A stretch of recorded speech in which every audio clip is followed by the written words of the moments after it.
पूरी नौकरियां बंद कर दी गई केंद्र सरकार के द्वारा, ठेके में लोगों को तब्दील कर दी गई हैं। नहीं होगी तो यह तनाव और दबाव बन जाएगा। उसकी एक पिकुलियर जांच रिपोर्ट आ जानी चाहिए।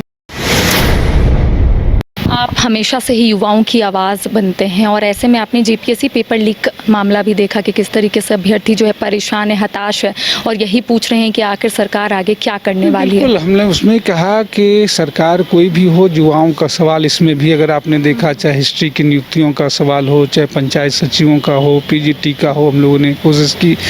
इन अब पूरी परीक्षाओं को लेकर के जिस तरीके से पूरी नौकरियां बंद कर दी गई केंद्र सरकार के द्वारा, ठेके में लोगों को तब्दील कर दी गई हैं, तो पूरे जो रही सही नौकरियां हैं, वो यूपी हो, बिहार हो, आप देखे रहे हैं, वो लोगों के लिए जी और जान लगा रहे हैं। नौकरियां नहीं मिलेगी, लोगों को नियुक्तियां नहीं होगी तो यह तनाव और दबाव बन जाएगा। जहां तक इस पे मसला था तो हमने कहा कि 2 जगह के मामले आए हैं, उसकी एक पिकुलियर जांच रिपोर्ट आ जानी चाहिए। यदि वो सिर्फ वहीं के सिम्टम हैं तब अलग है, और यदि कोई वो बाकी पूरे सिस्टम है तो सरकार उस पर जांच के आधार की कार्रवाई करे। 50 दिनों में 2 मुख्यमंत्री की गिरफ्तारी, एक झारखंड से पूर्व मुख्यमंत्री हेमंत सोरेन की गिरफ्तारी हुई, उसके बाद अरविंद केजरीवाल की गिरफ्तारी हुई। तो क्या लगता है कि जो मिशन चल रहा है भारतीय जनता पार्टी का, क्या उस मिशन के तहत तमाम गिरफ्तारी हो रही है? पार्टी डरी हुई है। पूरे 10 सालों में जिन सपनों और वादों के साथ सत्ता में आई थी, वो महंगाई हो, बेरोजगारी हो, वो तमाम मुद्दों पे उनके पास कोई जवाब नहीं है। संपत्तियों को बेचने का काम किया है। तो अब उनके लिए बस यही है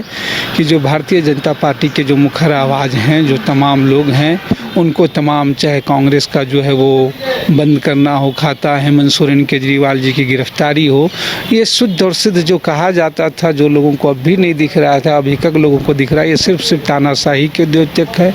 अपने विरोध की सारी चीज़ों को ख़त्म कर देना चाहते हैं। अच्छा, आप संभावित कैंडिडेट है कोडरमा से, और ऐसे में क्या कुछ तैयारियां आपकी ओर से की जा रही है फिलहाल? भाकपा माले कोडरमा से लड़ेगी। भाकपा माले और भाकपा माले लगातार वहाँ के लोगों से, और लोगों ने देखा है इस राज्य में महेंद्र सिंह से लेकर के राजकुमार से लेकर के हमारे प्रतिनिधित्व काल तक भी भाकपा माले का एक भी अगर प्रतिनिधि होता है, उस संख्या भले ही कम हो, तो राज्य में हमेशा नौजवानों की, गरीब कुचलों की, तमाम लोगों की आवाज़ सड़क से लेकर के सदन तक बुलंद होती है।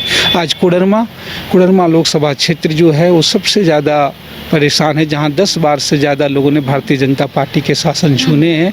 कोडरमा को एक दमदार और बुलंद आवाज़ चाहिए, जो महागठबंधन के रूप में इस बार भाकपा माले के प्रत्याशी को मिलेगा, जो सड़कों की आवाज़ को संसद तक मजबूती से रख सके। 5 राज्य, 61 शहर, 150 प्रोजेक्ट और एक वास्तु विहार।